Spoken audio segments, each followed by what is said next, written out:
রুমে যদি বাচ্চার বিভিন্ন আকৃতির পুতুল ও প্রাণীর আকৃতির খেলনা থাকে, তাহলে সেখানে নামাজ পড়লে নামাজ কবুলের পথে অন্তরায় হবে কিনা?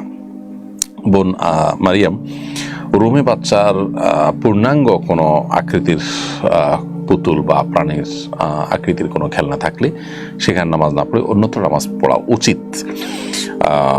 এটি প্রথমত ফেরেশতা প্রবেশের ক্ষেত্রে বাধা সৃষ্টি হয়, রহমতের ফেরেশতা আসে না। এখানে আমাদের আয়েশা রাদিয়াল্লাহু তাআলা আনহা পুতুল নিয়ে খেলা করেছেন, একটা প্রাণীর পুতুল নিয়ে খেলা করেছেন মর্মে একটা হাদিস পাওয়া যায়।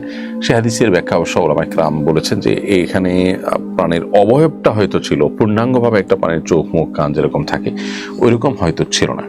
কারণ নবী করিম সাল্লাল্লাহু আলাইহি ওয়াসাল্লাম যেখানে বলেছেন যে লা তাদখুল মালায়েকাতু বাইতান ফিহি কালবুন ওয়া সূরা, যেখানে কোনো যে ঘরে কোনো প্রাণীর ছবি আকৃতি অবয়ব ভাস্কর্য ইত্যাদি থাকে এবং কুকুর থাকে, সেখানে রহমতের ফেরেশতা প্রবেশ করে না। সেখানে নবী সাল্লাল্লাহু আলাইহি ওয়াসাল্লামের বাসায় এটা কীভাবে হতে পারে?